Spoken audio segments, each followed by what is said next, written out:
بعض افراد نے کہا کہ آپ ولایت فقیہ کے بارے میں ڈسکشن کریں تو مختصر ترین جو چیز کہی جا سکتی ہے کہ غیبت کے زمانے میں بلا شک ایک فقیہ عادل کی حکومت سے بہتر کوئی چیز نہیں ہے، لیکن یہ چیز ذہن میں رہے کہ یہ فقیہ عادل کی حکومت وہاں ہوگی کہ جہاں پر مؤمنین ہوں گے۔ اگر اس قسم کی حکومت کا پاکستان میں تصور کیا جائے تو وہاں پر ولایت فقیہ جو ہے اس فقیہ کی ہوگی جو یا تو دیوبندی ہوگا یا بریلوی ہوگا، اور یہ ذہن میں رکھیں کہ جب ان کے پاس پاور آتی ہے تو وہ یا بنو امیہ کی اطاعت کرتے ہیں یا بنو عباس کی اطاعت کرتے ہیں۔ بس جہاں پر مؤمنین ہیں یا جہاں اکثریت میں ہیں، کیونکہ ہمارا فقیہ اہل بیت علیہم الصلوۃ والسلام کا تابع ہوتا ہے تو وہ دوسروں کے لیے بھی رحمت ہوتا ہے، لیکن جہاں پر ہم اقلیت میں ہیں وہاں پر ولایت فقیہ کی ڈیمانڈ کرنا در حقیقت بنو امیہ اور بنو عباس کی جو ہے وہ ڈیمانڈ کے برابر ہے۔ تو اس مسئلے میں تو ہم نے اس کو کلیئر کر دیا۔ اب یہاں پر کلیئر رہے کہ دو قسم کے گروہ کے جو 0.1% بھی نہیں ہیں، انہوں نے پبلک کو، تمام مومنین کو پریشان کیا ہوا ہے، ان کے پاس پیسہ بھی بے تحاشا ہے۔ ایک وہ لوگ ہیں جو اپنے آپ کو عزاداری کا ٹھیکیدار کہتے ہیں، اہل بیت کا ٹھیکیدار سمجھتے ہیں، سب سے بڑا اپنے آپ کو شیعوں کا چیمپئن سمجھتے ہیں۔ ایک وہ گروہ ہے کہ جو اپنے آپ کو انقلاب کا مالک سمجھتے ہیں اور اپنے آپ کو صحیح معنی میں دیندار اور صاحب فکر سمجھتے ہیں۔ ان دونوں گروہ کا پرابلم یہ ہے کہ بہت جذباتی ہیں، بہت کم عقل ہیں۔ ان دونوں گروہ کے پاس جو علماء ہیں وہ شور شرابے کے اعتبار سے تو بہت آگے ہیں، یعنی ایک کے پاس ذاکرین اور ایک کے پاس علماء، لیکن علمی اعتبار سے بہت کم ہیں۔ وہ شو آف ان میں زیادہ ہے، اور حد یہ ہے کہ ان دونوں کا جو ایک پرابلم ہے اس کی جانب توجہ دلائیں۔ ایک کا کام ہے شیعوں کو کبھی مخالف عزاداری کہنا، کبھی مقصر کہنا، کبھی دشمن اہل بیت کہنا۔ دوسرے کا کام ہے کہ مومنین کو، علماء کو ہمیشہ جو ہے وہ ضد انقلاب بنانا، کسی کا جاسوس بنانا، کسی کا ایجنٹ بنانا، بالکل جیسے کہ دین کی فکر نہیں ہے۔ تمام دین کی فکر انہی دو گروہوں کے پاس ہے، تمام عزاداری کی فکر انہی دو گروہ کے ہاتھ میں ہے، باقی جتنے ہیں سب ملحد ہیں، بیکار ہیں۔ لیکن یاد رکھیں یہی دو گروہ جو 0.1 بھی جن کی پاپولیشن نہیں ہے، انہوں نے سب کو ڈسٹرب کیا ہوا، اور مومنین کو چاہیے ان لوگوں کو بالکل نیگلیکٹ کریں، ان کی پوسٹرز کو بالکل نیگلیکٹ کریں، ان کو بالکل ڈسکس نہ کریں۔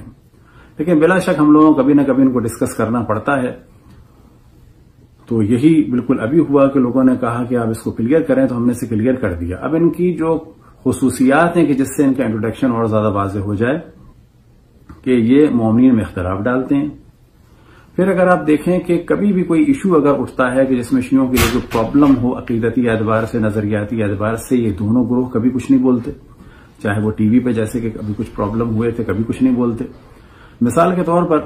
یہ ایک گروہ ایسا ہے کہ جنہوں نے موضوع لیا ہوا ہے سید کا، یا موضوع لیا ہوا ہے قمازنی کا، یا موضوع لیا ہوا ہے مثال کے طور پر عزاداری کا، دوسرے نے موضوع لیا ہوا ہے مثال کے طور پر سیاست کا، حالات حاضرہ کا، ولایت فقیہ کا۔ اب اگر ائمہ کی بھی توہین ہو جائے دونوں گروہ کچھ نہیں بولتے،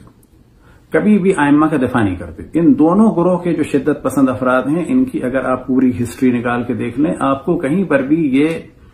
شیعت کی سرحدوں کا دفاع کرتے ہوئے نظر نہیں آئیں گے، کیونکہ ان میں ایبلٹی نہیں ہے، یہ فقط پرابلم میکر قسم کے لوگ ہیں۔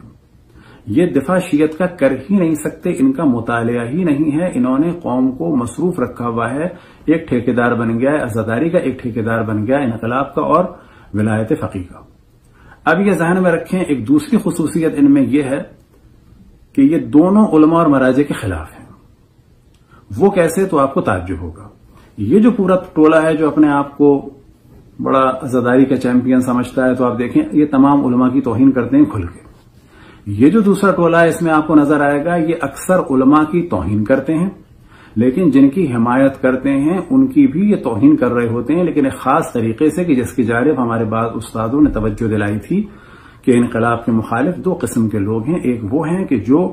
مثال کے طور پر دھماکے کرتے تھے یا انقلاب کو نقصان پہنچاتے تھے، یا باہر ہیں یا اندر ہیں، اور ایک وہ ہیں کہ جو اندر بیٹھے ہوئے ہیں اور وہ انقلاب کی توہین کرتے ہیں، انقلاب کی مخالفت کرتے ہیں کس صورت میں کہ ایسی کوئی بات کرتے ہیں جس سے دوسرے افراد کو ایکسپلائٹ کیا جائے۔ مثال کے طور پر دیگر مراجع کی توہین کی جائے، نتیجہ کیا ہوگا کہ ان کے چاہنے والے، ماننے والے یا مقلدین جو ہیں وہ انقلاب کی یا رہبر معظم کی توہین کریں گے۔ بس یہ جو گروہ آپ کو نظر آتا ہے رہبر کرتا ہوا، تو مطمئن ہو جائیں کہ مقام معظم رہبری ان لوگوں سے بری ہیں۔ یہ جو بعض القاب دیتے ہیں ان کے بارے میں آغا خامنائی تقریر کر چکے ہیں کہ میرے رونگٹے کھڑے ہو جاتے ہیں اور اس قسم کی باتیں نہ کی جائیں، میں قطعاً ایسا نہیں ہوں۔ لیکن یہ جو آپ دیکھتے ہیں کہ جو یہ القاب ان کو دے رہے ہیں، مثال کے طور پر علی زمان، حسن زمان، حسین زمان، تو اس بارے میں تو بہت بات کلیئر ہے کہ اس سے عام طور پر لوگ ایکسپلائٹ ہوتے ہیں، بجائے ان کے طرفدار ہونے کے ان کو مخالف بنانے کا کام دیا گیا ہے۔ اس میں بھی شک نہیں، علی زمان، حسن زمان، حسین زمان ہمارے اعتبار سے صرف امام زمان علیہ السلام کی ذات مقدس ہے۔ باقی جتنے بھی مراجع گزشتہ تھے، چاہے وہ آغا برجردی ہوں، آغا حکیم ہوں، آغا خوئی ہیں، امام خمینی ہوں، آغا عراقی ہوں، چاہے موجودہ ہیں آغا وحید، آغا سیستانی، آغا اسحاق فیاض، آغا خامنائی، آغا سیستانی، یہ سب کے سب نہ علی زمان، نہ حسن زمان، نہ حسین زمان ہیں، یہ سب کے سب خدمت گزاران امام زمان علیہ السلام ہیں۔ کہ خداوند تبارک و تعالی ان سب کی سیرت و سنت پہ چلنے کی ہم سب کو بھی توفیق عطا فرمائے۔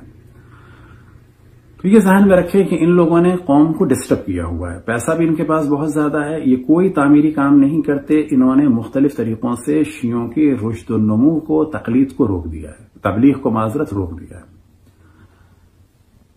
تو اسی قسم کے افراد عام طور پر کسی نہ کسی موضوع کے اوپر ایک پروپیگنڈا کرتے ہیں۔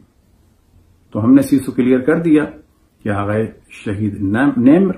بلا شک جو ہے وہ تمام علماء مراجع کا احترام کرتے تھے، لیکن ساتھ میں ان کے بھی طرفدار تھے۔ تو ہم نے اس جانب توجہ دلائی، کیونکہ یہ ان کے طرفدار ہیں اور ان کے ہر طرفدار کو ایسے کہہ دیا جاتا ہے کیونکہ اب حالات خراب ہو گئے ہیں۔ مثال کے طور پہ کسی کی اگر فوٹو مل جاتی ہے تو فوراً کہتے ہیں MI6 کا ہے، جبکہ یہ بات بہت عام ہے کہ تمام مراجع کی فوٹوز جو ہیں وہ تمام مراجع کے ساتھ ہیں۔ اب اگر ہر فوٹو کو ہم مس یوز کریں کہ جی یہ بھی بیٹھا ہوا ہے ان کے ساتھ، یہ بھی بیٹھا ہوا ہے ان کے ساتھ، بس یہ بھی ایسا ہے، یہ بھی ایسا ہے،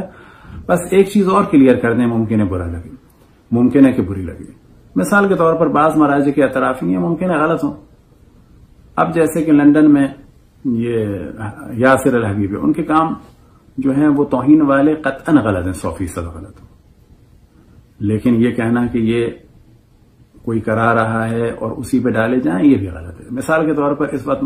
9 محرم کو جو ہے وہ میچ ہو گیا کہ آغا خامنائی پہ ڈالا جائے، ممکن ہے توجہ نہیں ہوئی، اتنا بڑا ایک عجیب و غریب واقعہ ہو گیا، تمام علماء مراجع نے اس کی مذمت کی کہ کیا ہوا۔ تو یہ ذہن میں رکھیں کہ غلطیاں بھی ہو سکتی ہیں اور یہ کبھی کبھی شدتیں بھی ہو سکتی ہیں، ان میں سے کسی ایک کو پکڑ کر اتنا شور نہیں مچانا چاہیے، کوشش کرنی چاہیے تعمیری کام ہو۔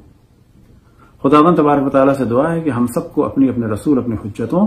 خصوصاً امام زمان علیہ السلام کی معرفت اور اطاعت کی توفیق عطا فرمائے۔ کیا پاکستان میں نظام اسلام آنا چاہیے؟ تو بلا شک آنا چاہیے، لیکن سوال یہ پیدا ہوتا ہے کہ پاکستان میں پہلے ان تمام ملاؤں سے پوچھا جائے حلفیہ، انہیں کورٹ لے جایا جائے کہ پہلے بتاؤ کہ یہاں مسلمانوں کی پرسنٹیج کیا ہے، تو یہ جھوٹ بولنے کے لیے کہیں گے کہ جی مثلا 95 یا 98%۔ ہاں، اب ان سے لکھوایا جائے کہ بتاؤ شیعہ مسلمان ہیں تمہارے نزدیک، دیوبندی مسلمان ہیں تمہارے نزدیک، اہل حدیث مسلمان ہیں تمہارے نزدیک، بوہری مسلمان ہیں تمہارے نزدیک، آغا خانی مسلمان ہیں تمہارے نزدیک، ہر فرقے سے لکھوایا جائے، اور نہ فقط ایک مولوی سے بلکہ تمام مدارس کے علماء سے، جو جس مدرسے کا ہے محتمم یا مدرس یا جتنے بھی اس وقت وفاق المدارس چل رہے ہیں، ان سے کہا جائے کہ لکھ کے دو ایک اسلامی فرقے کا نام کہ یہ مسلمان ہیں اور ان کی جان مال عزت آبرو کو خطرے میں ڈالنا غلط ہے اور یہ مسلمان ہیں، اور ایک آدمی کا نہیں، ہر مدرسے کے پرنسپل کا، اس کے بعد ان کو اجازت دی جائے کہ یہ بات کریں پاکستان میں نظام اسلامی کی۔ کیوں کہ اگر ان میں سے جو بھی پاور میں آئے گا، اور جو پلاننگ چل رہی ہے وہ یہ چل رہی ہے کہ دیوبندی پاور میں آئیں گے۔ اب یاد رکھیں، اگر دیوبندیوں کو کچھ کہا جائے تو نہ سمجھیں ہم سنیوں کے خلاف ہیں۔ مثال کے طور پر پاکستان کے کئی تجزیہ نگار ہیں جو واضح کہتے ہیں کہ دیوبندیت یعنی دہشت گردیت، تو وہ تو خود سنی ہے۔ اس میں شک نہیں کہ دیوبندی ایک مدرسے سے ریلیٹڈ ہیں، یہ سمجھنا کہ وہ تمام سنیوں کے ریپرزنٹیٹیو ہیں ایسا نہیں ہے۔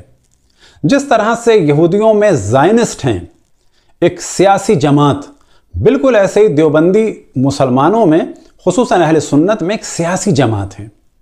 جب یہ چاہتے ہیں سیکولرزم کو جائز قرار دے دیتے ہیں انڈیا میں اپنے فائدے کے لیے، اور پاکستان کو کافرستان کہہ دیتے ہیں اور قائد اعظم کو کافر اعظم کہہ دیتے ہیں، اور نہرو کے ساتھ ہو جاتے ہیں جیسے کہ حسین احمد صاحب نے کیا۔ یہ ابوالحسن ندوی نے کیا. ابھی اپنے زمانے کے سیکولر، لیکن این اس سیکولر نظریات کے ساتھ ساتھ مسلمانوں کی تکفیر کرنے والے، یہ ایک منافقانہ چال ہے. انہی کے پیروکار پاکستان میں کہتے ہیں نظام اسلام. اب ان سے سوال کیا جائے کہ یہاں پہلے کلیئر کرو کہ مسلمان کتنے ہیں،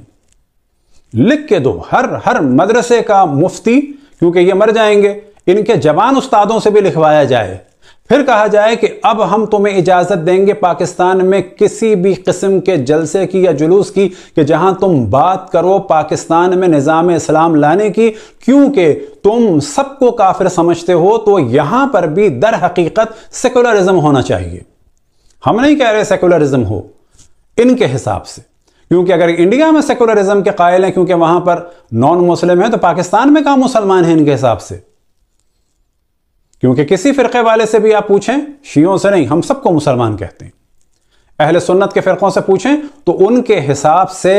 جب آپ بات کریں گے کون کون کافر ہے، کون کون نان مسلم ہے، تو اس کے بعد یہ بچیں گے کوئی 20%، کوئی 10%، کوئی 15%. تو پھر کہا جائے گا اگر اکثریت کافر ہے تو یہاں پر بھی سیکولرزم کی بات کرو. اور حقیقت یہ ہے کہ قائد اعظم کہ خداوند تبارک و تعالیٰ ان کے درجات کو بلند سے بلند فرمائے، وہ جانتے تھے لوگوں کو، وہ کوئی آرڈنری انسان نہیں تھے. یہی وجہ تھی کہ انہوں نے سیکولرزم کی بات کی، اور یہی وجہ تھی کہ انہوں نے وزیر قانون، نہ کہ وزیر تجارت، وزیر قانون بنایا تھا جوگندر ناتھ منڈل صاحب کو، کہ جن کو بعد میں تنگ کیا، اور اس کے پیچھے لیاقت علی کا دخل تھا، اور قرارداد مقاصد کا گیم تھا کہ اس کو بعد میں کبھی ڈسکس کیا جائے گا.